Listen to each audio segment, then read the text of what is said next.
El pasado sábado 28 de febrero, Estados Unidos e Israel lanzaron un ataque masivo en Irán, atacando complejos militares, bases, lanzadores de misiles y acabando con la vida del Ayatollah Khomeini. Esto ha desatado lo que podría entenderse como una nueva guerra, tal vez la guerra final entre estos dos bandos. Y en el día de hoy, a raíz de todo este quilombo que se ha desatado, junto a mi compañero Agustín Valetti vamos a tratar de descifrar ciertas preguntas que nos parecen que son claves para entender todo lo que está ocurriendo en estos momentos en el Medio Oriente. Concretamente nos vamos a detener en estas preguntas. ¿Por qué Estados Unidos e Israel han decidido dar este golpe sobre la mesa ahora, ¿no? Siendo que acaban de terminar las protestas que parecían poner en jaque al régimen de los ayatolás? Vamos a tratar de entender por qué ahora y no antes, o por qué no después. Si es posible que este conflicto que se ha abierto a partir de estos ataques del sábado 28 pudiesen llegar a derrocar al régimen de los ayatolás. ¿Cuánto tiempo pensamos que este conflicto va a durar? Si va a ser una cosa rápida como vimos en Venezuela, o si por el contrario se va a extender como una de estas Forever Wars que vimos allá a principios de los 2000 con el caso de Irak y de Afganistán. Y sobre todo, y lo más importante, qué consecuencias a nivel geopolítico este conflicto, este enfrentamiento puede tener. Para eso, como siempre, a mi lado, mi compañero y sobre todo amigo Agustín Valetti. Agus, ¿cómo estás? Buenas Gaby. Estamos en un momento complicado, ya sabes, o sea, esto que estamos hablando, si bien estamos lejos, vos un poquito más cerca que yo, pero estamos lejos, son cosas que sabemos que, ya empiezan a sonar las alarmas, lo hablábamos hace un rato, decíamos, no, porque todos los canales ya se ven este tipo de conflictos tan fuertes y se dice, bueno, empieza la Tercera Guerra Mundial. Guerra nuclear, no va a quedar nadie en pie y mucha gente, incluso cercanos, amigos nuestros, conocidos, nos preguntan, nosotros que estamos más metidos en las noticias, che, ¿esto realmente va a traer un tema tan grave o es una guerra más, que es una desgracia, pero es una guerra más que está por ahí perdida, en donde San Juan perdió el poncho y listo? Entonces, nada, qué sé yo, estamos en medio de un momento que creo que va a definir muchas cosas, como todo lo que venimos hablando. Nosotros nos tocó arrancar este canal en el medio de el recontra año se viene. Yo creo que dentro de la discursiva online de gordos se viene, no pasa nada, yo soy mucho más se viene y vos sos mucho más no pasa nada. ¿O no, o no me equivoco o no? No, estamos de acuerdo. Claro, entonces esta es una conversación de gordo se viene, gordo no pasa nada del otro lado, Gabriel Sarti. No pongan nuestros nombres, pongan simplemente los títulos honoríficos. Entonces yo me siento reivindicadísimo, porque yo siempre ya vengo viendo otra cosa en la que uno dice, che, no puede ser, se recontra vino, ya pasaron un montón de cosas, pero este año realmente están pasando un montón de cosas que van a redefinir, fuera de joda, fuera de las risas, realmente están redefiniendo y van a seguir redefiniendo el mundo que conocemos hasta ahora. O sea, ya no, ese mundo va a dejar de existir y está sufriendo muchas transformaciones. Lo habla incluso el Departamento de Estado, el secretario de Estado Marco Rubio, lo mencioné en el video que también ya habrán visto en el canal de Marco Rubio, en el que se menciona esto de, che, el mundo está cambiando muy rápido y muchos se van a tener que acomodar muy rápidamente, sobre todo Europa, que es uno de los mensajes que le ha dado Marco Rubio a Europa, decir, muchachos, acomódense ya, porque esto está a velocidad supersónica, no podemos ir a la velocidad de Europa. Claro. Sí, bueno, para entrar ya de lleno en el tema de lo que vamos a hablar hoy, ¿no? O sea, todo esto que está pasando en Irán, esto lo estamos grabando el miércoles 4 de marzo, ¿no? O sea, esto ocurrió el sábado decidimos tomarnos un break para ver cómo evolucionaba y que no nos comiéramos un bluff. Pero en ese sentido, y antes de arrancar a responder o por lo menos a debatir en torno a estas preguntas, a mí me parece pertinente y creo que estarás de acuerdo conmigo. Hay un debate previo que se ha dado, que es el de la legitimidad sobre este ataque, ¿no? O este inicio de conflicto o guerra, llamémoslo como quieran definirlo, ¿no? Incluso hace un ratito, antes de que nos metiéramos acá y nos conectáramos para grabar esto, yo estaba revisando un poco las redes sociales que habían subido otros canales de YouTube y demás. Y yo no sé si vos, Aus, si ustedes, los que estén viendo esto, conocen el canal de Memorias de Pez. Es un analista geopolítico español muy importante. Incluso es de los dos más importantes junto a Fonseca. Y él acaba de sacar un video preguntándose o hablando, reflexionando acerca de la legitimidad de esto, y él lo que sacaba a relucir era esta cuestión del derecho internacional, de que es pertinente respetar el derecho internacional, etcétera, etcétera. Un argumento, a mi entender, bien construido.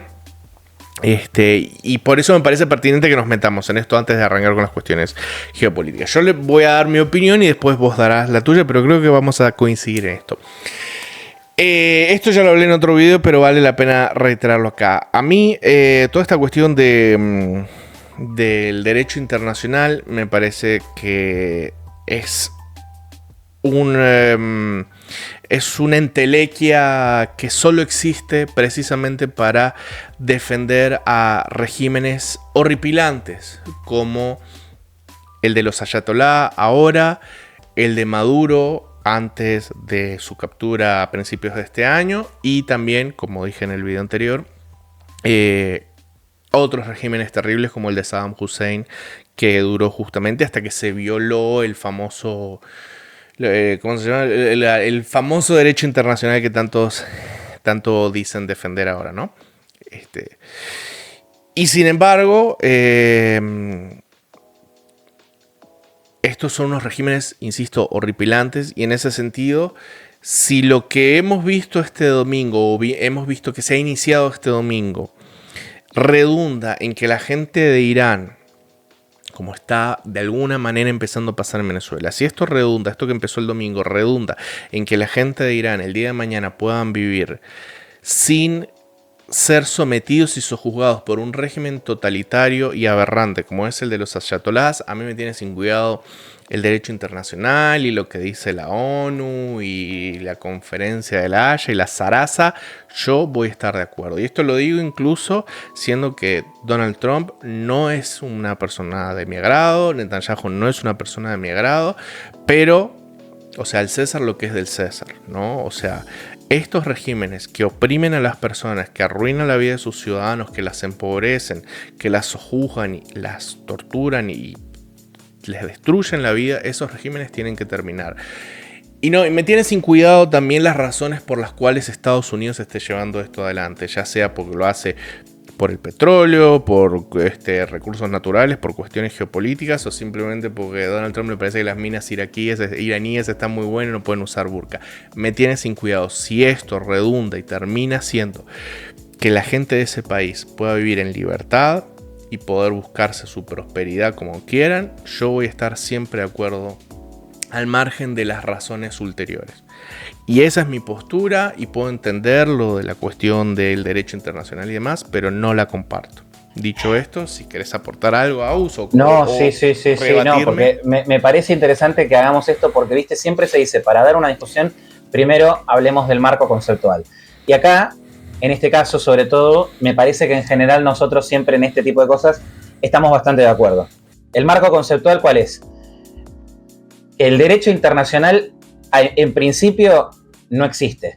Es una pajereada intelectualoide que existe solamente mientras algunos lo hagan funcionar en base a que haya un periodo de relativa paz y tratar de mantener ciertos acuerdos y demás, pero lo único que termina defendiendo ese derecho internacional y la idea no intervengamos en todos estos países y tienen dictaduras de 60, 80, 100 años y no sé qué, y no hagamos nada, absolutamente nada, y están los venezolanos ahí rogando, por favor, sáquenme a Maduro, sáquenme a Chávez primero, sáquenme a Maduro después, y nadie hace una mierda y todo el mundo se escuda en que los venezolanos tienen que resolver sus problemas. ¿Y cómo lo van a hacer si no tienen una puta arma y no se le pueden parar de manos al gobierno?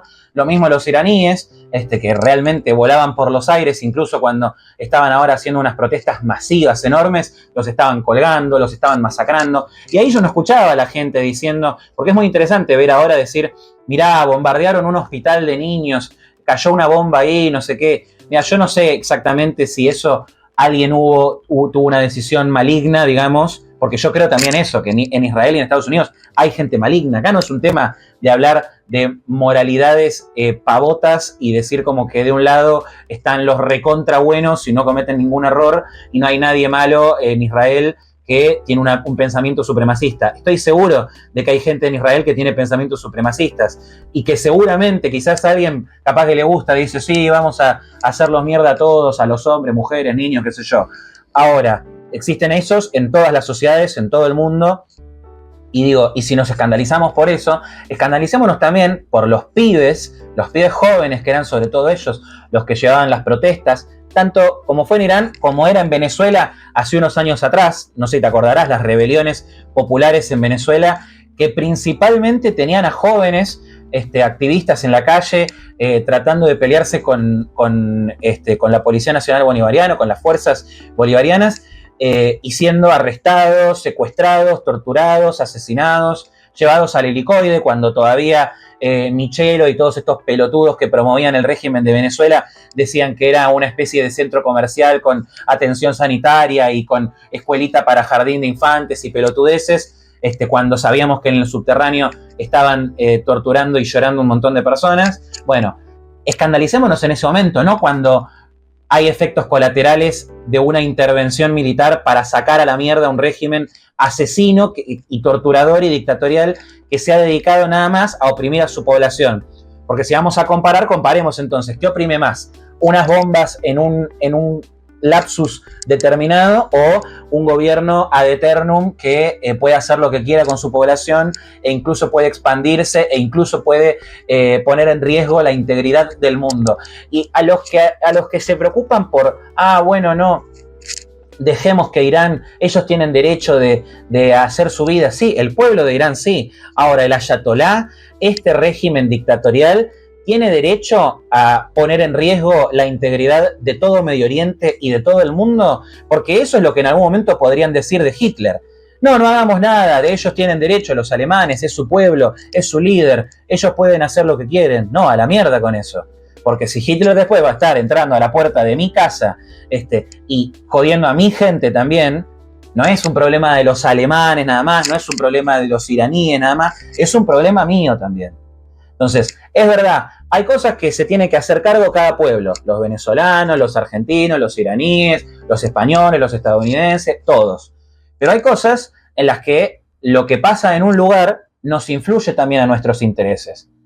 Lo digo como argentino, y no con un peso menor, porque digamos, si bien nosotros en Argentina no tenemos el poderío militar y no estamos metidos, generalmente no nos hemos metido en los grandes conflictos de la historia mundial de una manera exagerada, digamos, como otros países que se han metido con todo, Argentina ha sufrido particularmente la presencia de Irán.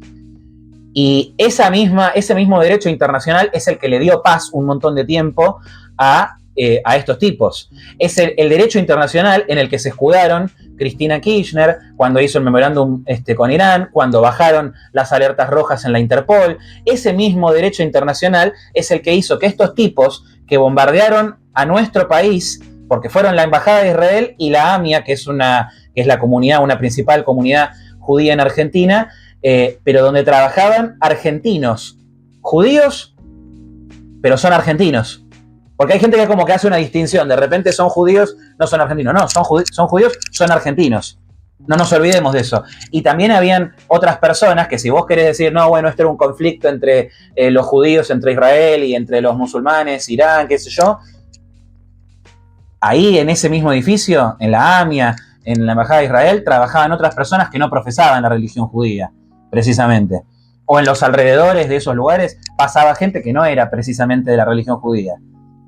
Entonces, esa forma de justificar, bueno, entonces lo que digo es, nosotros hemos vivido lo que es Irán, hay gente que vive con amnesia o que decide defender estos regímenes nefastos, incluso en un país que los ha sufrido, que lo ha tenido que sufrir, que nos mataron un fiscal con connivencia del Poder Ejecutivo de la Nación, de Cristina Fernández de Kirchner en ese momento, nos mataron un fiscal, todavía no se sabe en qué circunstancias, de qué manera, pero un montón de inteligencia cruza. Entonces, ese derecho internacional ha servido para encubrir todo esto. Acordémonos nada más, la ONU en su momento ha tenido espacios de mujeres, los espacios de mujeres de la ONU que han sido presididos por Afganistán, por Irán, por países que no respetan a las mujeres. Podemos pensar en la ONU para refugiados y en cómo sus edificios y personal y personas administrativas, digamos, cargos jerárquicos administrativos en la ONU han sido parte de Hamas, de Hezbollah y de distintos de estas organizaciones terroristas financiadas por Irán.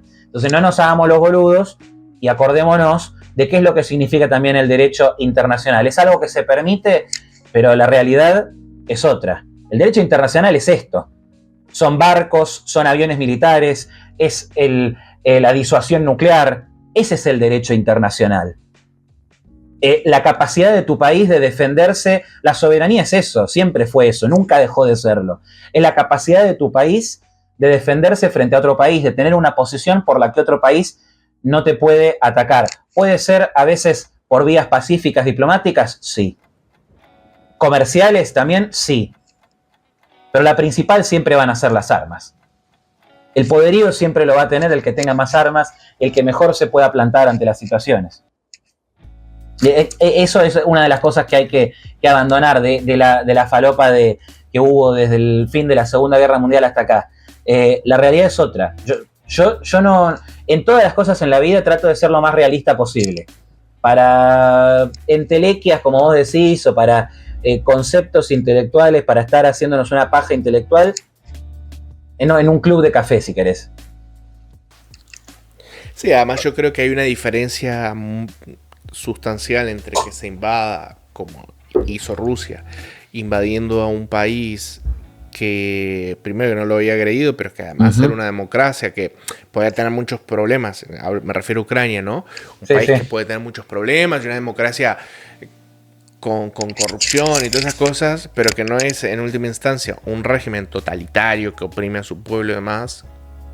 Y otra muy distinta, dictaduras que son terribles, en donde el pueblo pide que terceros intervengan porque aquello es invivible. O sea, yo creo que nadie, no sé, pienso en Corea del Norte, estaría triste si el día de mañana el régimen de la dictadura norcoreana desaparece y es sustituido por cualquier cosa, lo que sea, pero que sea más benigno. O sea, no creo que nadie los extrañe, ¿no? Entonces me parece que es un ejercicio tramposo, ¿no? Ponerse en esa tesitura de decir, bueno, no, pero es que la ONU no lo votó y demás. Porque, insisto, creo que todos tenemos la capacidad, la adultez, ¿no? Para discernir entre naciones que tienen derecho, a pesar de que no puedan gustarnos y demás, a funcionar y resolver sus cosas internamente, porque tienen mecanismos para resolver sus cosas internamente, y otros que son regímenes completamente horribles y que no dan pie a su sociedad para dilucidar sus propios porvenires, ¿no? O sea, a mí me parece que hay una distinción muy grande y es una trampa meterlos a todos en la misma bolsa. Totalmente. Dicho eso como introducción, creo que es pertinente pasar a la primera pregunta de por qué creemos que Israel junto a Estados Unidos decidieron atacar Irán este 28 de febrero, ¿no? Y acá esto es un punto interesante porque, bueno, se ha hecho un poco de todo, ¿no? Que se hace por la cuestión, bueno, el clásico, ¿no? Que es por una cuestión del petróleo y los recursos naturales. Otros han dicho que es en una suerte de operación para ir desgastando a los aliados chinos y entonces debilitar a China. Otros han salido a decir, en función un poco de lo que dijo Marco Rubio y lo que dijo Hexe también, de que perdón, Israel iba a llevar adelante este ataque y dado que en el Pentágono se pensaba que esto inexorablemente los iba a terminar arrastrando, pues mejor meterse arrancar ya en el baile antes de que te metan a vos por la puerta atrás. Otros también hablan por que esto se debe en una búsqueda para ponerle fin al plan nuclear, aunque ya hubo un ataque el año pasado, entonces ataque del cual el propio Trump dijo que ya se había desarticulado toda la cuestión nuclear. Ahora parecería que no, o por lo menos eso es lo que ha dado a entender. Si vos tuvieras que resumirlo, ¿no? Para entrar en esta pregunta, ¿vos por qué pensás que se dio este ataque ahora, no? Para mí es bastante sencillo. Hay muchas de las cosas que ya las mencionaste vos, me parece. En principio, me parece que hay una distinción que me parece interesante, porque mucha gente intentó malintencionadamente agarrar las palabras de Marco Rubio y utilizarlas como si fuera que básicamente el chabón decía que Israel los metió en esta guerra, cuando el chabón literalmente en esa misma conferencia en la que habló, lo estábamos hablando hace un ratito, en esa misma conferencia en la que habló con la pregunta directa de si Israel en realidad es la que decidió y trajo a Estados Unidos a la guerra, bla, bla, bla. Y el tipo dijo, este ataque iba a pasar igual, nosotros lo íbamos a hacer en algún momento tarde o temprano. Lo que pasa es, el momento exacto en el que los israelíes vieron la ventana para poder hacer el ataque era ahora, y si nos metíamos después, si esperábamos a la retaliación de Irán, nos iba a ser peor. Podría haber un riesgo de que nos dañen a nosotros nuestra infraestructura. ¿Qué se encargaron en este tiempo? Ellos lo dejan los objetivos clarísimos. Trump los ha dejado clarísimos. Dijo, nos queremos encargar de que no tengan ni el acceso a la bomba nuclear, que no tengan fuerza naval, fuerza aérea, capacidad balística, de misiles, de absolutamente nada. Los queremos dejar pelados. Que reconstruyan el país desde cero con un gobierno que pueda realmente convivir en el concierto de las naciones y que no quiera todo el tiempo destruir o subvertir el orden de las democracias liberales lideradas por Estados Unidos o también distintas de las otras naciones del mundo. Ahora, ¿por qué se hace esto? En principio yo creo que Estados Unidos tiene muchos motivos para hacerlo. Israel, el primer motivo que tiene, ya lo sabemos. Israel desde que existe ha vivido amenazas de su existencia de todos los países árabes de la zona y sobre todo desde la primavera árabe y después también cuando Irán consagra a los ayatolá. O sea, todo eso lo ha tenido que convivir y lo ha tenido que vivir y era el gran enemigo a vencer, digamos, al ayatolá, digamos, no a Irán como nación, porque de hecho los israelitas son los primeros que promueven el regreso de la Persia, de la tradición cultural y del gobierno y de la forma de vida, de la sociedad persa, que era bastante libre, digamos, en la zona. No era lo que es hoy en día, la vida en esa zona, digamos, en lo que es en el Irán actual. Ahora, no, pero ahí te pongo un paréntesis. Hacelo, dale.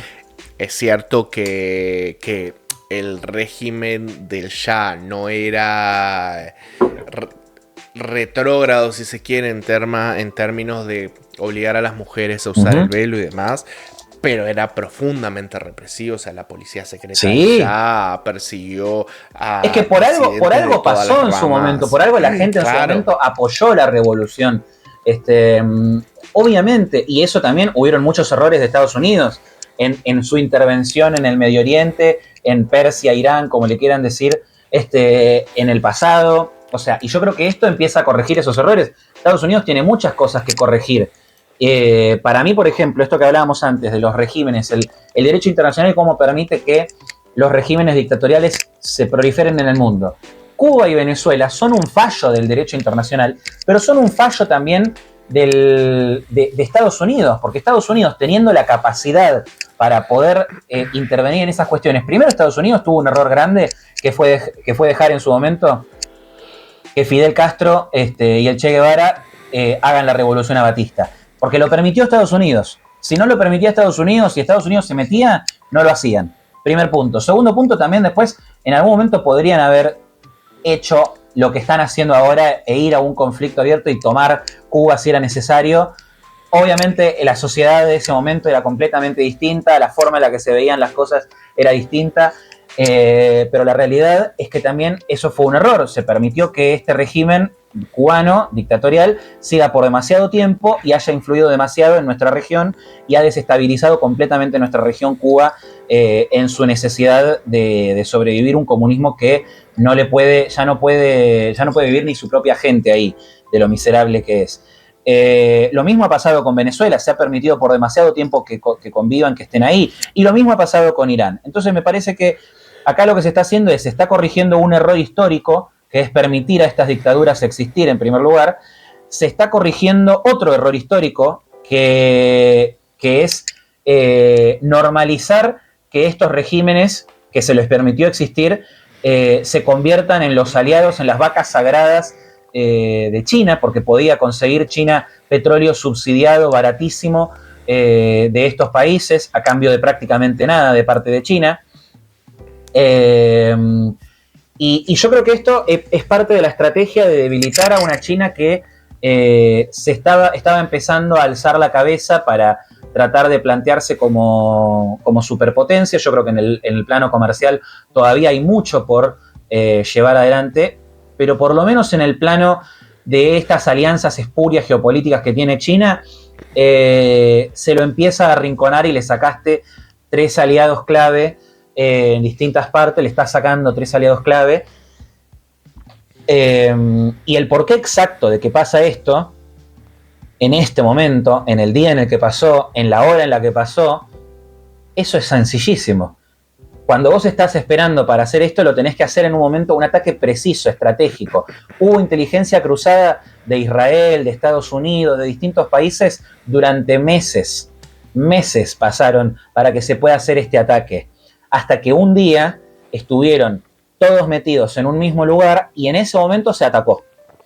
Y en ese momento, o sea, no murió solamente Jamenei, se atacaron a muchos otros más. El otro día incluso también ya se reunió, estaba Hezbollah reuniéndose para decir que iban a hacerle la guerra a Israel, no sé qué. Los mataron a todos. A toda la cúpula de los que acababan de anunciar que iban a hacer la guerra a Israel, los mataron a todos. Se reunieron de vuelta para, viste que en Irán, en el Ayatolá, se elige al líder supremo. Bueno, los mataron a todos también.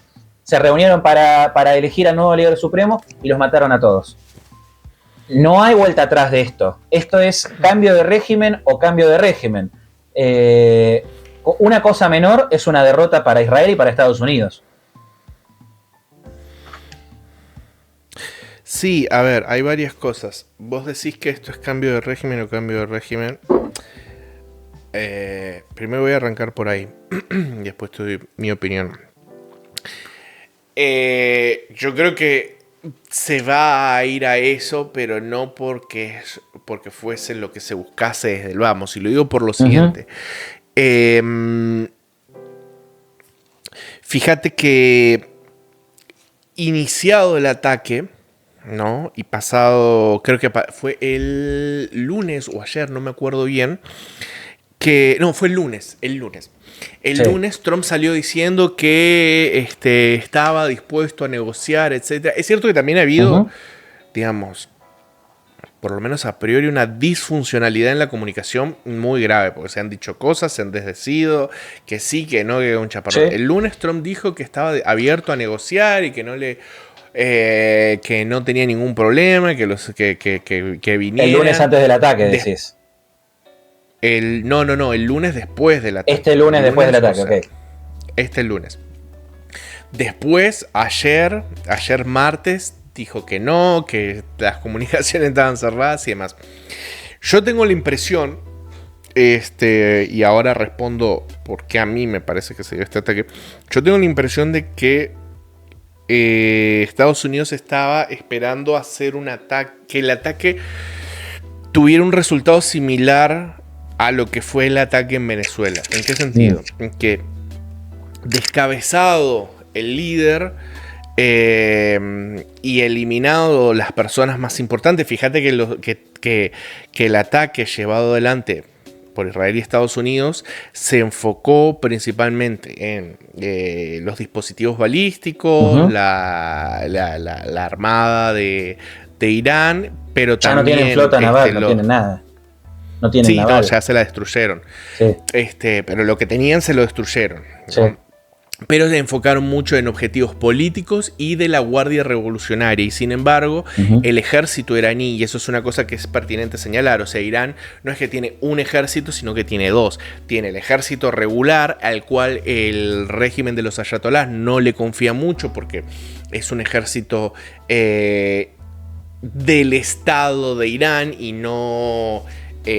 súper ideologizado. Y después está la Guardia Revolucionaria, que tiene así como el triple o el cuádruple del presupuesto del ejército, que es casi como el ejército propio de los ayatolás, ¿no? Sí. Y ellos son los que tienen no solo mayor presupuesto, sino que son los que están metidos con los proxies de Irán, como los de los Houthis en Yemen, Hezbollah en el Líbano, Hamas en Palestina. Son los promotores del terrorismo en el mundo, básicamente.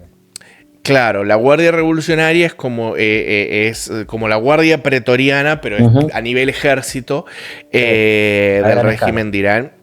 Claro, y son, digamos, los que llevan adelante y los que dan cuerpo a este régimen teocrático.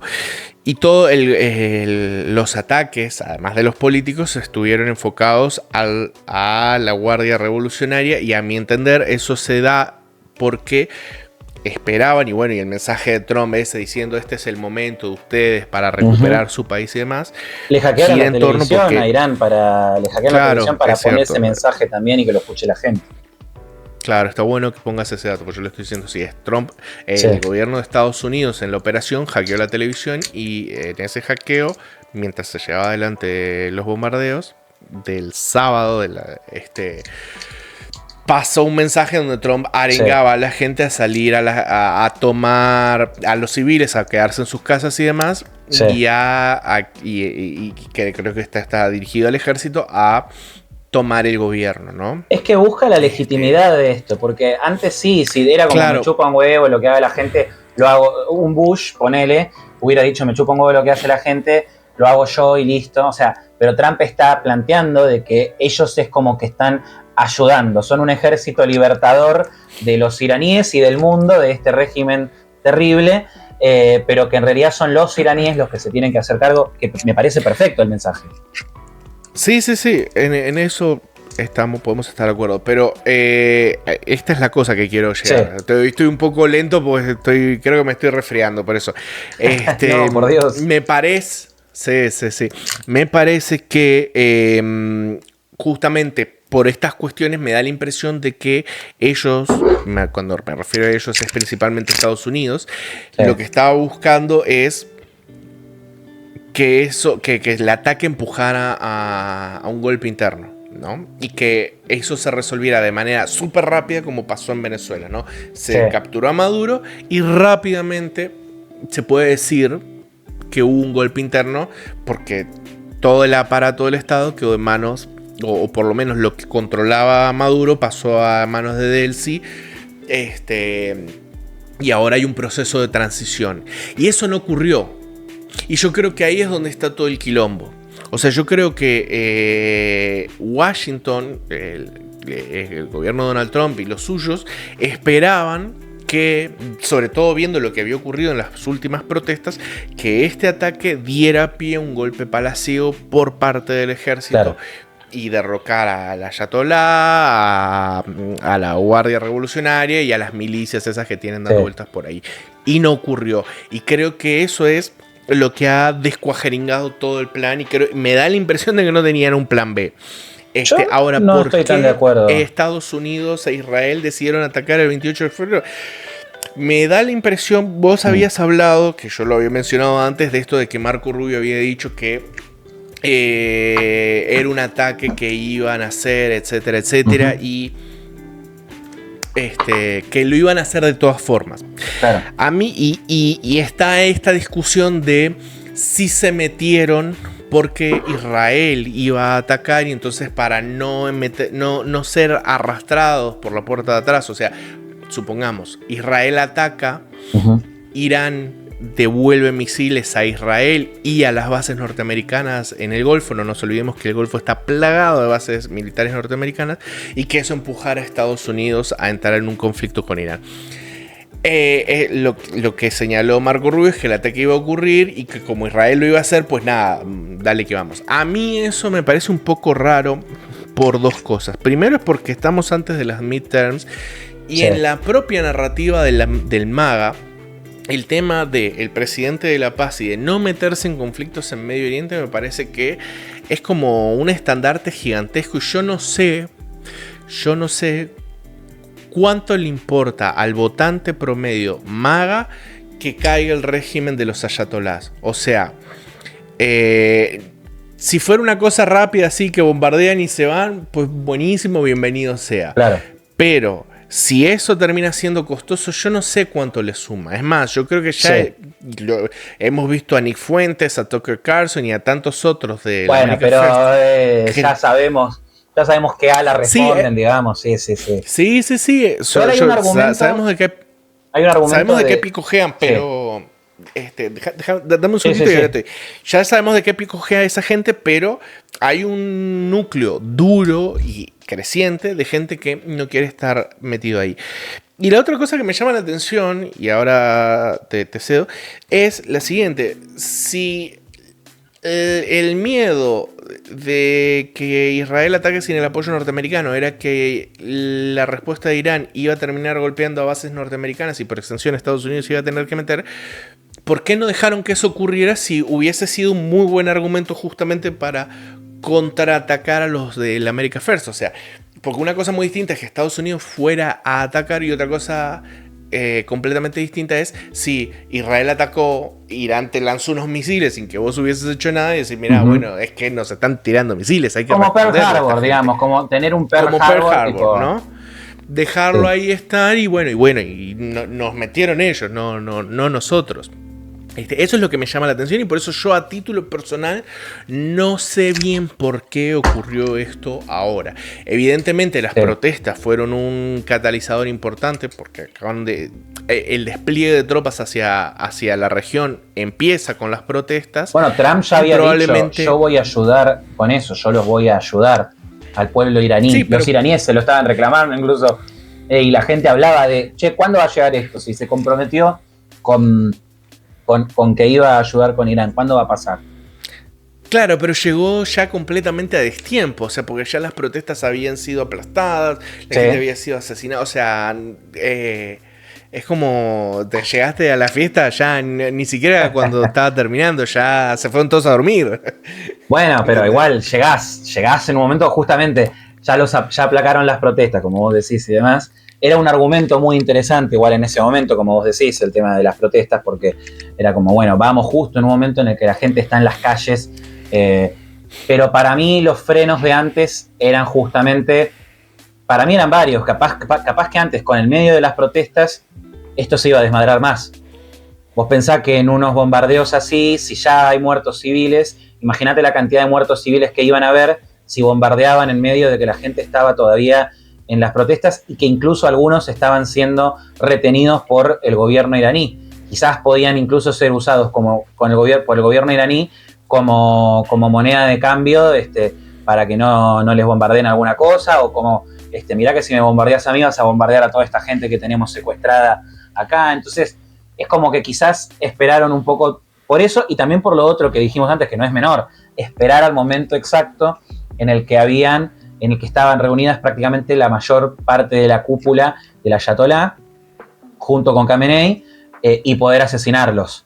Para mí eso es una de las cosas que más influyó también. Ahora, vos mencionaste algunas cosas que me parecieron interesantes. En principio esto de la postura de los Nick Fuentes, Tucker Carlson y demás. Y America First. Claro, de America First, que para mí, vamos por partes. En principio, a mí me parece interesante. El otro día yo lo escuché a Nick Fuentes. Él hablaba, decía, yo no estoy de acuerdo con intervenir en Irán porque lo deja de una postura que por lo menos me parecía más realpolitik que tipo hablar de no, porque no sé qué. O sea, no estoy de acuerdo porque lo deja completamente desatado a Israel. Si Irán no existe como contrapeso de Israel, o sea, el hablar de que Irán tiene que existir como para que sea el contrapeso de Israel y que Israel siga dependiendo de Estados Unidos. Si Israel está desatado y no tiene nadie que le tenga un contrapeso y no necesita de Estados Unidos, ellos pueden dictar la política internacional y pueden incluso a futuro arrastrarnos a lo que se les cante. ¿Por qué? Porque no tienen el contrapeso. Ese era uno de los argumentos que esgrimían desde el lado más realpolitik. Tucker Carlson no te va a decir eso seguramente, lo va a decir con otras palabras. La verdad que a Tucker no lo escuché sobre este tema. Sé que igual obviamente estaba en contra de que se nos arrastre a una guerra con Irán y bla, bla, bla. Ahora también algunos decían, che, qué interesante hubiera sido si Estados Unidos le decía que no a Israel. Decían, Estados Unidos podría haberle dicho que no a Israel, decir, no, yo no te voy a ayudar con esto, y decirle a Irán, porque todos decían, bueno, no, pero Irán nos va a atacar después. Y decían, no, le decís a Irán, yo no voy a estar en este ataque, yo no voy a apoyar este ataque, Israel lo hace solo. Entonces es como que después, y bueno, pero después se matan entre Israel e Irán, ponele que los matan a todos en Israel y queda Irán. ¿Y en qué les sirve a los intereses de Estados Unidos que Irán no solo siga existiendo con el ayatolá, sino que se potencie en su poder? A ver, lo que no entiende mucha gente es que a veces pueden alinearse intereses. Hay intereses de Israel y Estados Unidos que están muy de la mano porque si bien Israel tiene sus razones y sus intereses por los que Irán no le conviene que esté, o con el poder que tiene el ayatolá o la influencia en el terrorismo que ha tenido el ayatolá, y Estados Unidos tampoco. ¿En qué le sirve a Estados Unidos un Irán potenciado? Imaginemos ese escenario, ¿no? En el que Estados Unidos le decía que no a Israel, le decía mándense solos, o incluso ponele que no, porque digo, también Israel tiene una buena capacidad militar. Israel termina teniendo una capitanía sobre la situación sin Estados Unidos. O sea, Estados Unidos quedó completamente desdibujado en eso, que es parecido a lo que pasó cuando Israel se empezó a hacer cargo de los ataques durante la presidencia de Biden.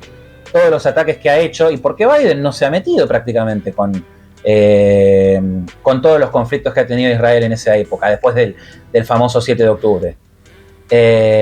Y ahí se encargó completamente Israel y quedó desdibujado completamente Estados Unidos. Entonces, eso también es un riesgo. El aislacionismo extremo es un riesgo de que Estados Unidos se corra completamente del escenario internacional. Lo que mucha gente creo que no entiende del movimiento MAGA, y esto, o del America First incluso, porque eso es muy interesante. Ahora Tucker Carlson, Nick Fuentes, todos ellos dicen, no, nosotros somos el verdadero America First. Estados Unidos, Trump y el MAGA ya no representan el America First. Pero America First, y esto es un argumento que lo han dicho muchos y a mí me parece muy inteligente y real, America First no es America Only, no es solo América, es América primero. Y si tus intereses como Estados Unidos se alinean con los de otro país, sea Israel, sea la gente en Venezuela, sea alguien en la población en Argentina, sea lo que sea, perfecto. Pero son los intereses de Estados Unidos todavía para mí que el régimen de los ayatolá de Irán no siga como estaba hasta ahora, debilitar a China, destruir una estructura que ha promocionado el terrorismo y pacificar la región, o por lo menos dejarla mejor que antes. Ahora, para mí, yo por eso digo, no hay que subestimar que el voto MAGA no era no hagamos nada. Hay videos de Trump hablando sobre Irán y sobre lo que quiere hacer con Irán desde los 80, cuando ni siquiera estaba metido en política, pero el tipo siempre opinó sobre política. Y decía, no, para mí, y ahí no hay que... hace un rato hablábamos de la canción esta, Bomba Irán, que es una canción que se hace en parodia de Bárbara Ann, la canción de los Beach Boys. Y esa canción surge por un sentimiento que Trump lo vivió mucho en su juventud, como lo han vivido muchas personas, sobre todo los que escuchaban esa canción y les parecía fantástica, una canción que dice vamos a hacer el cambio de régimen, bombardeemos Irán y destruyemos todo, qué sé yo. ¿Por qué? Porque tuvo mucha influencia en la visión norteamericana sobre Irán la crisis de los secuestrados en su momento. Una crisis muy grande que a veces se subestima el rol que ha tenido eso. Y Trump ha hablado siempre a Irán. Es uno de los países, o sea, ponele que en general en muchas cosas decía no podemos estar metidos en todos los conflictos del mundo o no podemos tener un esquema de guerras eternas, porque ese es el principal foco.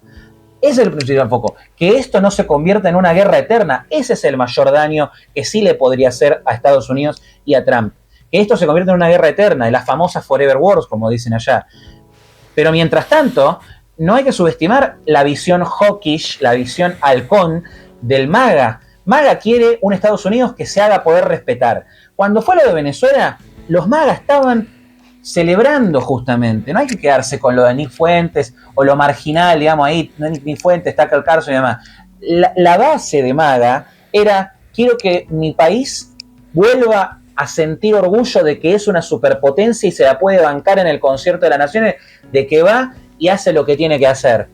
Que no permitimos estas dictaduras que encima nos roban nuestras empresas porque les expropiaron empresas y la infraestructura que construyó Estados Unidos en Venezuela, en Cuba también. Entonces como, dejemos de ser el chiste del mundo, dejemos de que las organizaciones internacionales, que regímenes dictatoriales, que distintos entes se caigan de risa de nosotros y pasemos nosotros a dictar la política del mundo. Eso está pasando, eso lo está cumpliendo. Es un presidente que no tiene miedo de mostrarse como superpotencia, de ir con armas sónicas y reventarles hasta la madre en Venezuela, de bombardear Irán, ataques estratégicos cada vez más quirúrgicos, pero yo no creo que Trump haya ido a esto pensando que esto realmente se iba a terminar en un día o dos.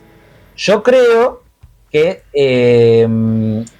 Trump obviamente quisiera, está en sus intenciones seguramente, que esto se resolviera de una manera mucho más sencilla. ¿Por qué no hicieron nada todavía con Cuba? ¿Por qué no bombardearon Cuba?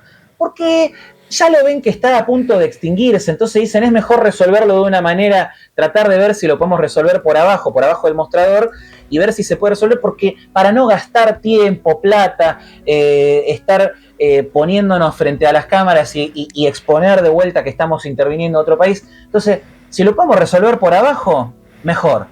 Lo de Venezuela no se podía resolver por abajo, tenían que ir sí o sí y hacer un ataque quirúrgico, perfecto.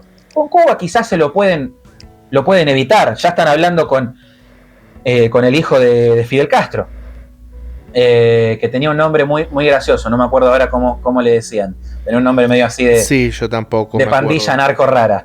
Entonces digo, pero lo de Irán para mí es donde menos podés imaginar que no te va a costar. Por eso Trump sale en ese video y dice, van a haber bravos hombres de Estados Unidos que van a dar sus vidas para que Estados Unidos y el mundo estén en un lugar más pacífico.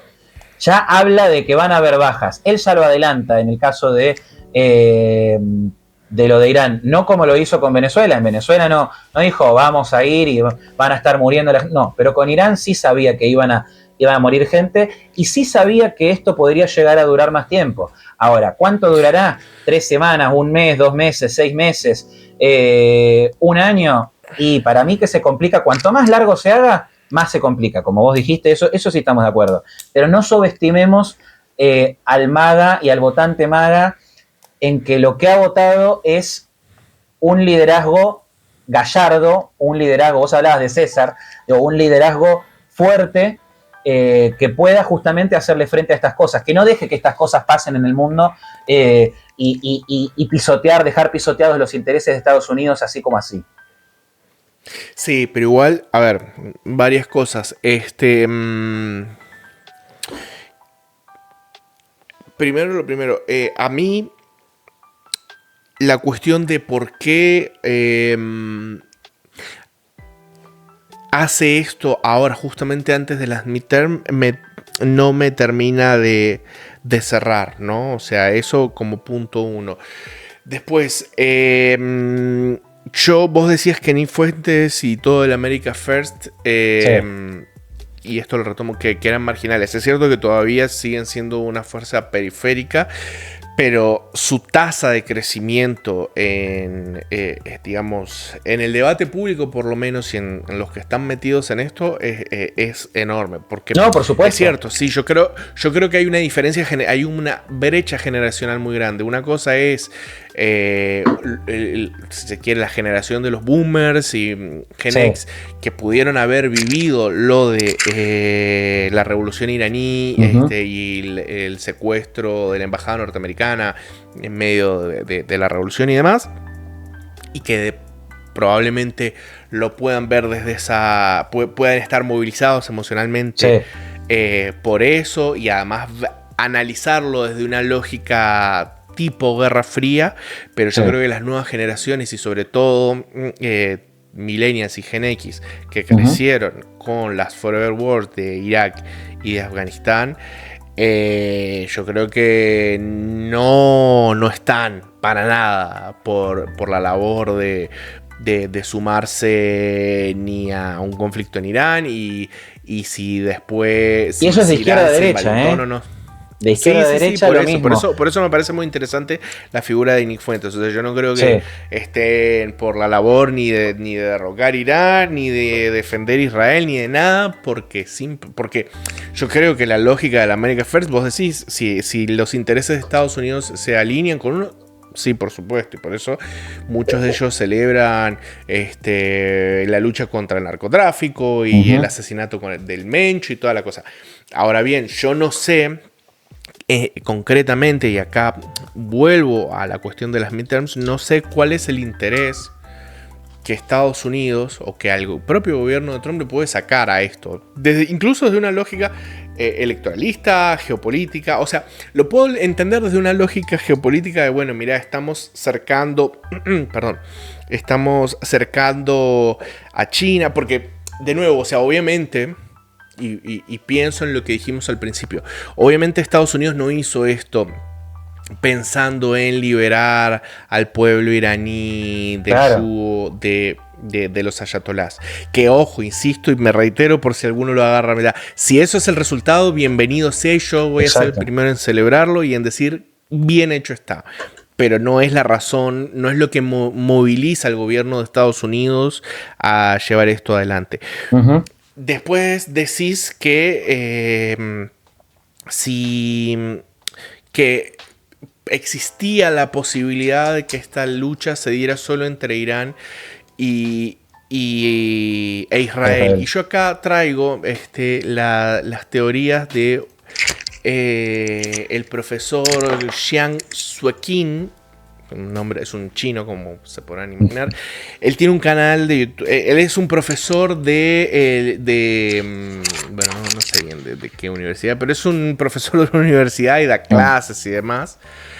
Y además se hizo muy famoso en los últimos años, pero súper famoso, porque él tiene un canal de YouTube que se llama Predictive History.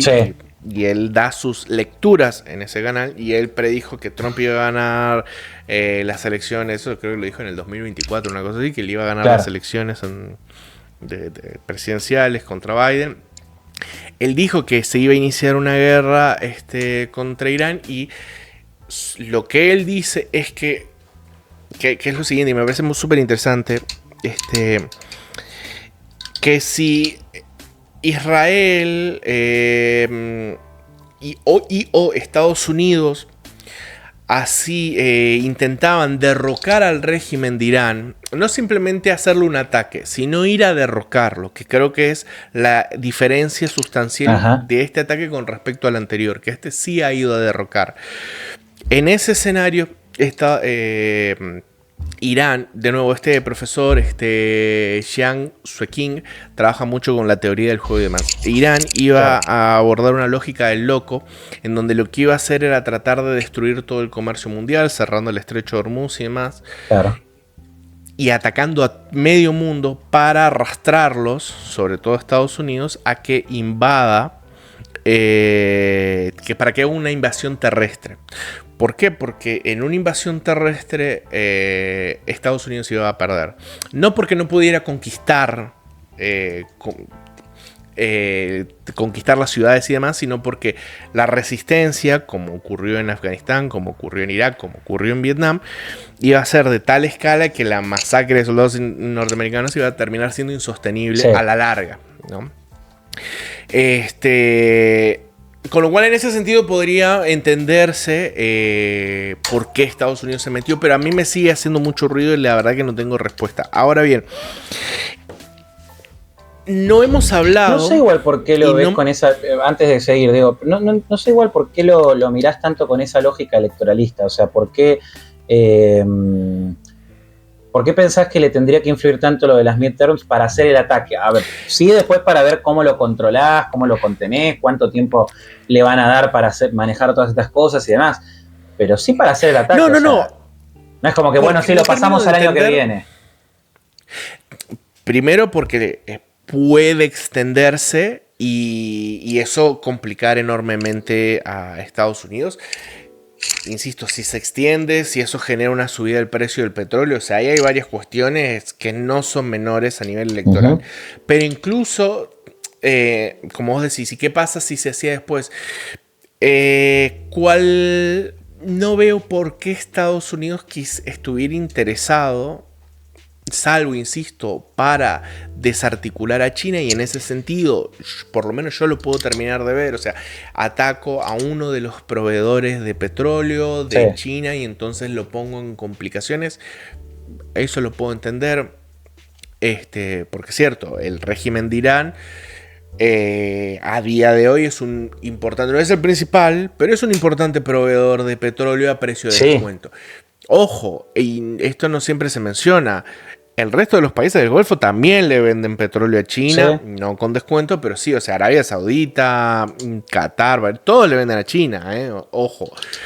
Pero es cierto que Irán les vende con un descuento adicional, que no lo conseguirían si se abre el mercado de petróleo. Y ojo, y acá hay una cosa también interesante que no me acuerdo a quién se la escuché o lo leí, pero que es interesante. Y va en detrimento de lo que decía, porque se hace previo a las midterms.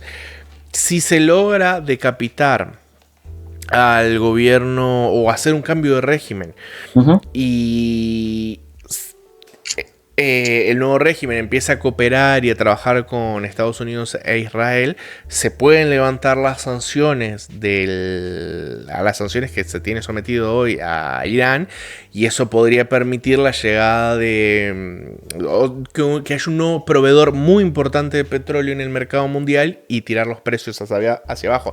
Así que tal vez en ese sentido esa era un poco la apuesta. Pero más importante de todo eso, aunque eso no es menor, me parece que estoy un poco desordenado, pero insisto, creo que me estoy a punto de resfriar. Que no estamos tocando, y es qué rol juega Israel, porque Estados Unidos es una cosa. Antes de que siga, te digo una cosa. Si te da un bobazo en vivo, yo el video lo subo y ponemos los 20 minutos restantes, ponemos ahí vos ahí. Una foto, la foto mía comiéndome el choripán alemán. Claro. No, que no hemos hablado de Israel, porque evidentemente Irán es una amenaza existencial para el Estado de Israel, es el famoso pequeño Satán y demás, pero y vuelvo a traer, eso. Bueno, es lo que ellos dicen, ¿no? O sea, el gran Satán es Estados Unidos y el pequeño Satán es Israel, y el régimen de los ayatolás está con una intifada a muerte para destruirlos a los dos, y por eso el tema para Israel, la mera existencia del régimen de los ayatolás es un peligro para el Estado de Israel, ¿no? O sea, si se llegasen a hacer de un arma nuclear, o sea, sería una hecatombe. Con lo cual, desde esa lógica es más que comprensible. Ahora bien, y me parece que no es menor puntualizarlo, ¿no? Que es algo marginal, pero tampoco tan marginal como lo de Nick Fuentes. Y es que dentro del parlamento y de la política israelí existen sectores muy duros, si se quiere, de la extrema derecha, que tienen una línea expansionista explícita. Uh-huh.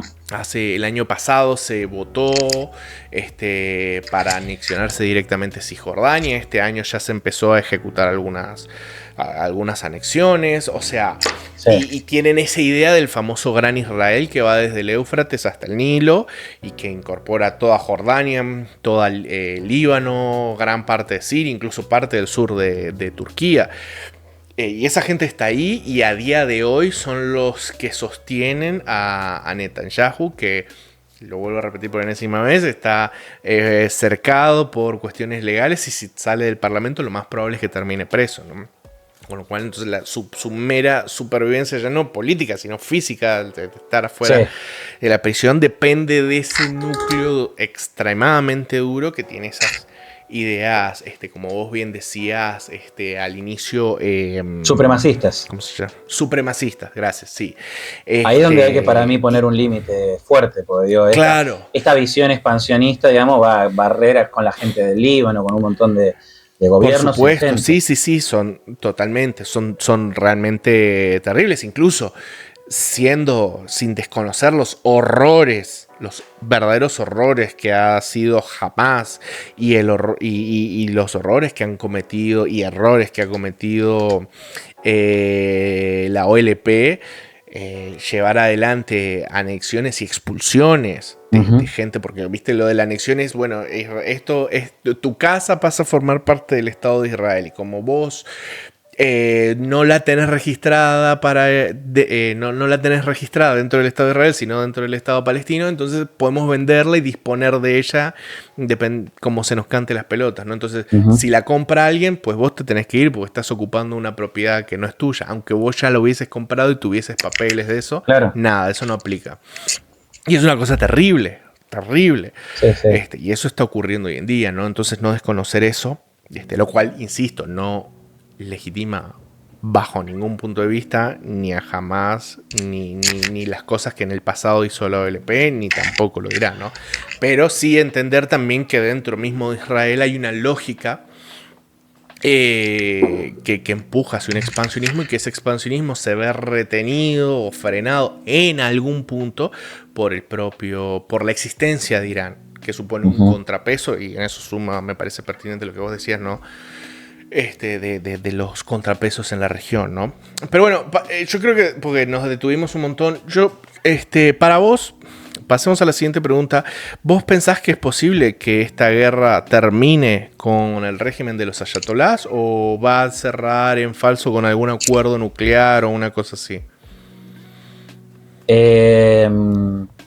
Yo creo que si dependiera, como vos bien lo dijiste, si dependiera del gobierno de Israel en general y de Netanyahu en particular, esto hasta que no se haga el cambio de régimen no se termina. Si es una guerra eterna de 7 años, se hace. Es a todo o nada. Ahora, si bien Trump no se juega una reelección, sí se juega todo el legado de lo que va a dejar él.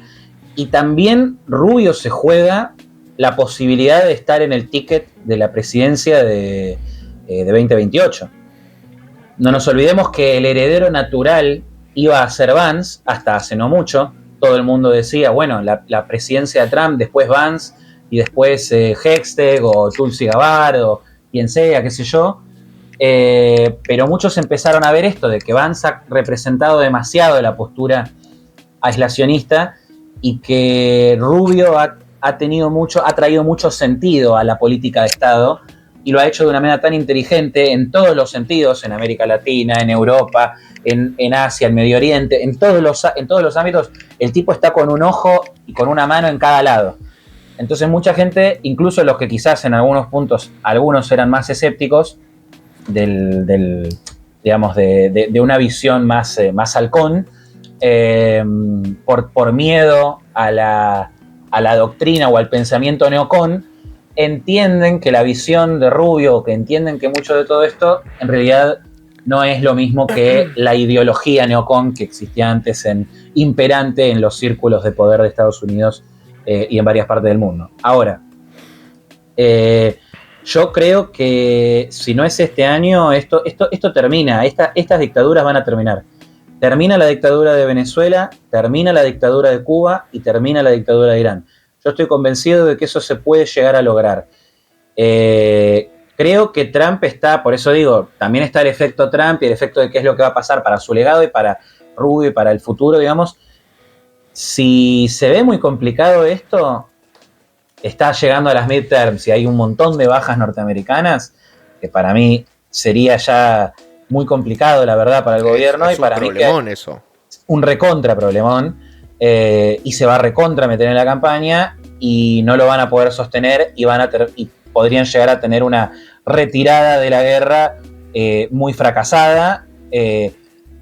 Entonces, para mí es a todo o nada porque esto se termine en los próximos... en un mes, en 2 meses, en 3 meses como mucho. Más tiempo que eso le da de comer a la propia resistencia del ayatolá, le da de comer a todos los enemigos terroristas que hay en Medio Oriente y le da de comer a la oposición en este momento en Estados Unidos. Claro, pero ¿cómo verías vos que termine el régimen? Porque, o sea, mataron al ayatolá Khomeini, o sea, no es que... Sí. O sea, dieron un golpe muy duro y junto a él murieron un montón de figuras muy importantes. Y siguieron matando a otras figuras, sí. Claro, sí. Y sin embargo, 3 doritos después eligieron a otro y bueno, hoy mismo, insisto, miércoles 4 de marzo, siguen lanzando ataques en los distintos países del Golfo. Entonces, por eso para mí no termina rápido. No termina rápido. Depende de que Estados Unidos e Israel y los distintos otros países, bueno, ahora Alemania, Francia, Inglaterra, tomaron una posición más dura al respecto, distinta quizás, no llevaron a toda la Unión Europea a ese terreno, pero sí esos 3 países empezaron a tener una posición más dura al respecto. España, bueno, vos ya podrás hablar de eso, es una vergüenza ya directamente lo que hizo Pedro Sánchez, no sorprende tampoco y tampoco le va a salir gratis, pero sí creo que es algo que, si bien no va a ser rápido, va a depender de que todos esos países trabajen en conjunto en inteligencia, en la precisión para los ataques militares. Esto que yo te dije hace un rato, de que Hezbollah iba a declarar la guerra y le tiraron una bomba a los tipos apenas la declararon, de que se juntaban para elegir al nuevo líder supremo y los bombardearon a ellos también. Tienen que seguir así, no pueden dejar que la cabeza de esta quimera que siga surgiendo otra. Tienen que matar a todas las cabezas que haya que matar de la quimera, de las cúpulas, porque si no esto va a seguir y seguir y seguir. Y a la vez tienen que encontrar algún cable con alguna parte del régimen, que es mucho más difícil que en Venezuela porque son mucho más fanáticos y no les importa a veces, claro, incluso su propia vida, porque tienen una visión así, pero algunos van a encontrar, algunos pueden llegar a encontrar algún cable que les permita poner una fuerza dentro del propio país y que permita eso también de alguna manera este cambio de régimen que se necesita. Es que esta es la cosa, o sea, fíjate, vos mencionás lo de los ataques aéreos, ninguna guerra se ha ganado haciendo ataques aéreos, ninguna, absolutamente ninguna. Bueno, el caso más conocido y más famoso es el famoso Blitz en Inglaterra por parte de los nazis y no pasó nada, o sea, hubo pérdida de vida, todo, pero no pasó nada. Nadie bajó, se dio un ápice. Con lo cual, solo con los ataques aéreos se le puede hacer mucho daño. Pero la diferencia con el régimen chavista es que aquello era una cleptocracia. Exacto. Completamente personalista. Entonces, capturando al líder, ya les metes un susto muy grande al resto y el resto se encolumna. Y además, como vos bien decís, o sea, esta gente es una gente, son ideólogos, es gente que está convencida de lo que hace. Aquellos eran unos delincuentes y no mucho más, y además no tenían una estructura muy funcional. Era una cosa así como medio atado con alambre, como es todo en Latinoamérica. Sí. Acá, incluso fíjate que, por ejemplo, con respecto a los ataques de los misiles, a raíz del ataque anterior de Israel y de Estados Unidos, se elaboró una doctrina en la cual cada jefe militar de cada región funcione casi de manera autónoma en caso de que se pierda la comunicación con el mando central, ¿no? Entonces, es una estructura, un régimen que está pensado para funcionar sobre todo en situaciones. Sí, la analogía que te dije de la quimera es muy realista. Claro, por eso.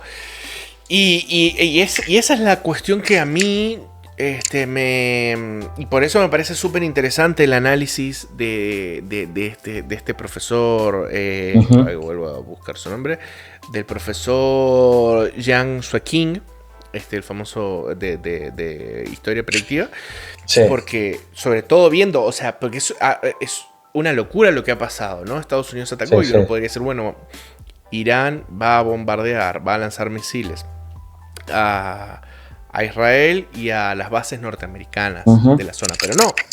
Ha atacado aeropuertos, ayer atacó, o el lunes, no me acuerdo bien, atacó la refinería más grande de Arabia Saudita, atacó el centro de datos de Amazon en Dubái, que hizo que Cloud estuviera caído todo un día. O sea, lo que pareciera es que, insisto, quiere empujar a una intervención militar. Y por eso a mí me parece mucho que esto es como me recuerda la analogía de la caja de Pandora, ¿no? O sea, porque hemos visto, o sea, Irán es un gobierno terrible y de nuevo para Israel es una amenaza existencial, ¿no? Por esta cuestión de que el régimen de los ayatolás está constituido bajo la idea de que hay que destruir el Estado de Israel y sobre todo tiene una idea expansionista horrible. Sí.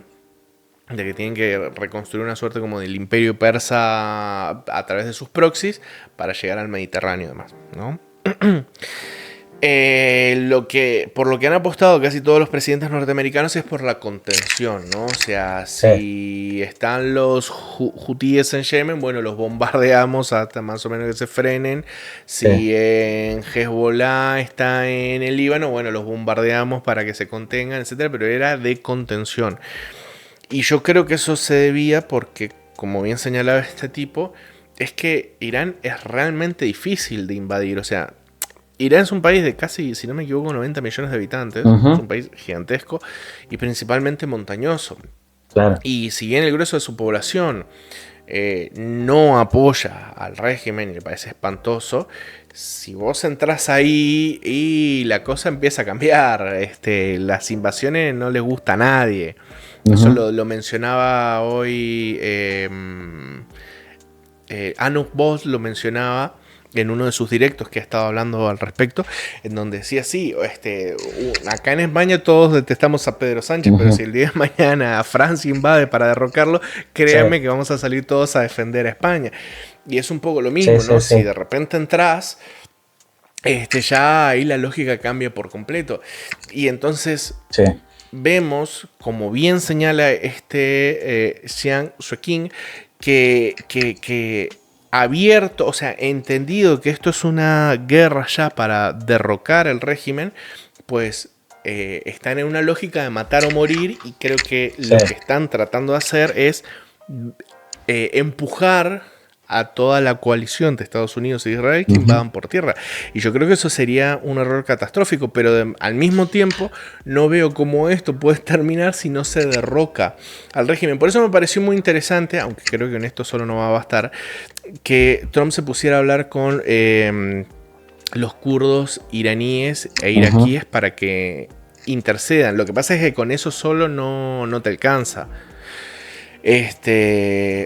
Pero es que, no sé, o sea, es como, no sé si conoces el mito ese griego en donde el conejo que nunca podía ser Sí. atrapado, lo mandaron a cazar con el perro que siempre atrapaba a su presa y entonces se generó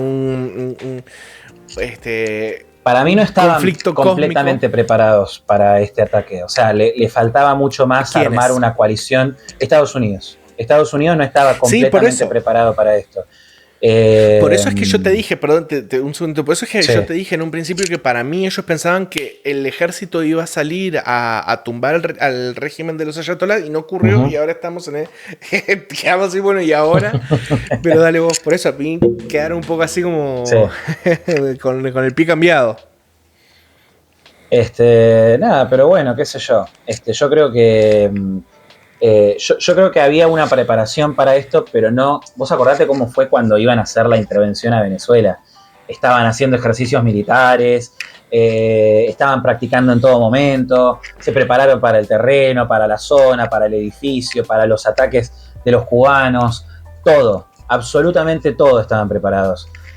Para esto siento que es mucho más complicado y esto que vos decís de estar hablando con los kurdos, con los iraquíes, qué sé yo, es algo que tenía que pasar muchos más meses para tener una coalición fuerte entre Europa, entre Estados Unidos, entre Israel y sobre todas las cosas, entre la parte de Arabia que sigue teniendo un contacto fuerte con Occidente, eh, para decir, bueno, nos ponemos de acuerdo y nos metemos en Irán.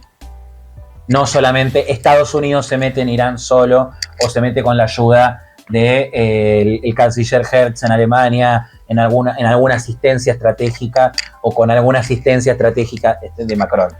Eh, Porque hasta ahora también no Claro, parece que ni Inglaterra, ni Alemania, ni Francia se van a involucrar de la manera en la que se han involucrado en otros momentos. O sea, va a ser como una ayuda no, no. estratégica y se van a lavar las manos y se la van a dejar toda a Trump.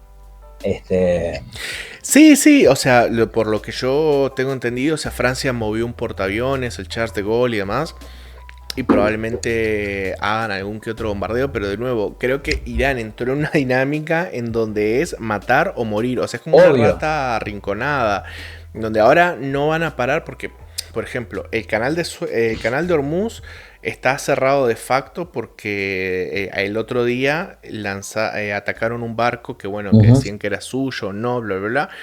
Ningún barco está cruzando. Si vos te metes ahí en los mapas interactivos de los barcos, nadie está cruzando por miedo de que le tiren un misilazo de parte de Irán. Bueno, vos Los viste que ahora hutíes de Yemen, Estados Unidos está metiendo, Donald Trump anunció, lo estábamos hablando antes, que van a encargarse hasta la propia naval de Estados Unidos, si es necesario, de que siga el flujo de comercio, sobre todo de energía, de petróleo, en la región. Que se van a claro, encargar con pero hasta su propia flota. claro, el tema es, sí, lo que pasa es que el volumen de barcos que cruza ahí Sí, es muy grande y la facilidad, sobre todo hoy con los drones para hacer daño, es muy menor. O sea, es muy fácil de hacer daño.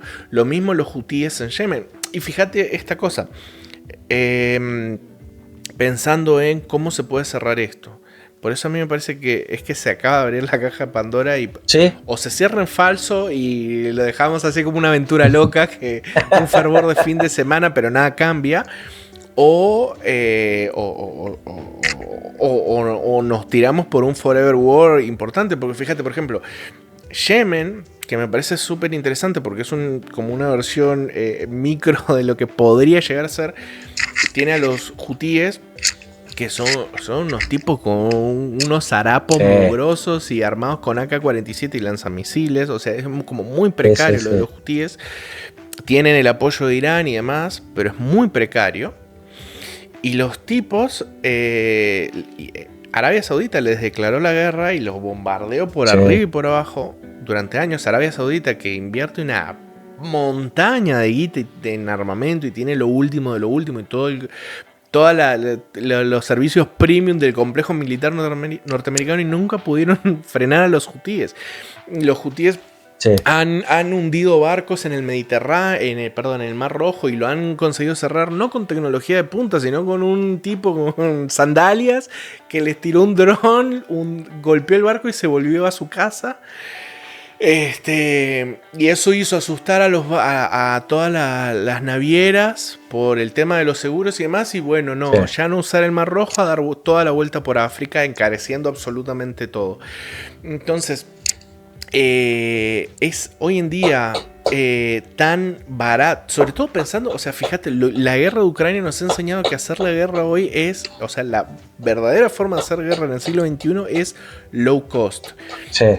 Y toda la coalición norteamericana no está funcionando y no está operando con esa lógica que sí es la lógica con la que opera Irán. O sea, fíjate que Irán en estos días ha tirado drones Shahed que cuestan entre 30 y 50 mil dólares. Y los aliados norteamericanos del Golfo los han estado derribando con interceptores que cuestan entre 2 y 3 millones de dólares. O sea, para derribar un dron de 30 mil dólares te patinás 2 millones. Es el peor negocio del universo. Sí. Entonces, para mí se acaba de abrir la caja de Pandora y ojalá, o sea, insisto, yo quiero que caiga el régimen de los ayatolás, pero no sé cómo, porque estos hijos de putas van a entrar en una lógica como los talibanes. O sea, los talibanes estuvieron siendo atacados primero por la Unión Soviética, después por la alianza de la no sé qué cosa, y después por los americanos durante casi 40 años y nunca perdieron. O sea, y nunca perdieron. No sé, ojalá se consiga con bombardeos, pero si habiendo matado a su líder no se consiguió, no sé qué más tiene que pasar. O sea, de verdad que no sé, que les tire una bomba nuclear, pero ya ahí entramos en una dinámica tan draconiana que mejor complicada. No. Sí, sería la segunda bomba nuclear tirada, la tercera bomba nuclear tirada en la historia de la humanidad. Sí. Bueno, yo escuché por ahí, pero bueno, la fuente Ariel 12, que Israel estaba estudiando bombardear Teherán con es más probable para mí Teherán que justamente que Israel haga eso que Estados Unidos lo haga. Sí, por supuesto. Pero bueno, ¿querés hacer, porque ya vamos 1 hora y pirulín, ¿querés ir cerrando? No, sí, para ir cerrando, creo que en realidad es que el tema es que esta temática no tiene cierre en este momento. A diferencia de lo de Venezuela, en el que nosotros podíamos especular qué es lo que podría pasar y más o menos la pegamos con algunas cosas de las que hablamos y demás, acá es muy difícil, es muy difícil.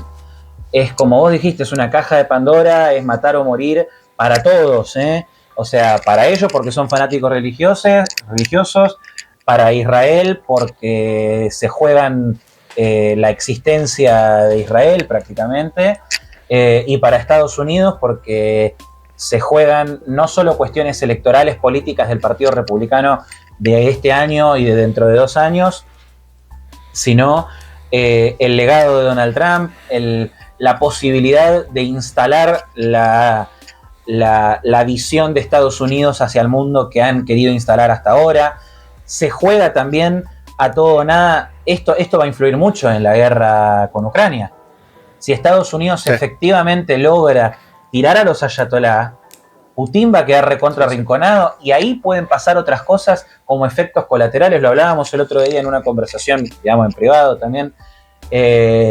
Tranquilamente podría pasar que le hagan un golpe palaciego a Putin, que siento que es el más débil. Si hablamos de Rusia y China, Putin es el que hoy en día está más desgastado por la guerra y que tiene muchas posibilidades de tener traidores cercanos a él, más que China. O sea, Xi Jinping es como que cada tanto surge una noticia que las difunde el propio Partido Comunista Chino, de este tipo le quiso hacer la contra a Xi Jinping.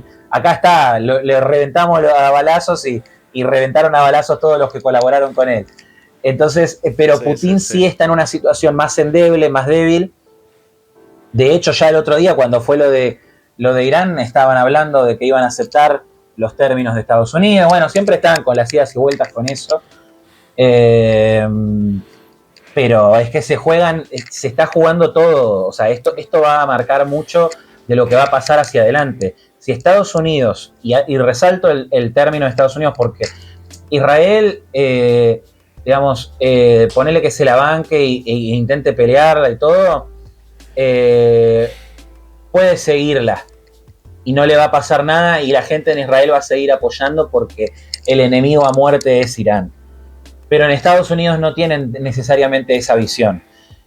Y Estados Unidos es el que está queriendo instalar una política de decir, nosotros vamos a ser los que volvamos a marcar la cancha en el mundo. Así como en su momento permitieron que surja el ayatolá, bueno, en este momento queremos derrocarlo. Y es muy difícil en este momento derrocarlo.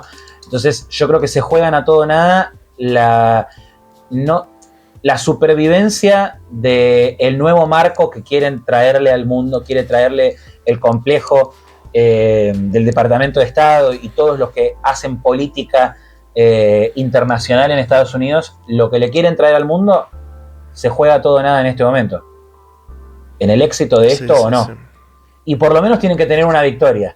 Si no pueden derrocar a los ayatolá, tienen que por lo menos decir, les hicimos mierda todo esto, ahora los ayatolá con nosotros tuvieron que acordar tales cosas y podemos seguir en una relativa paz por lo menos varias décadas. Y más o menos el régimen de Irán, más allá de que siga estando con los ayatolá, van a tener que adecuarse mucho más a las normativas que Occidente le va a querer imponer.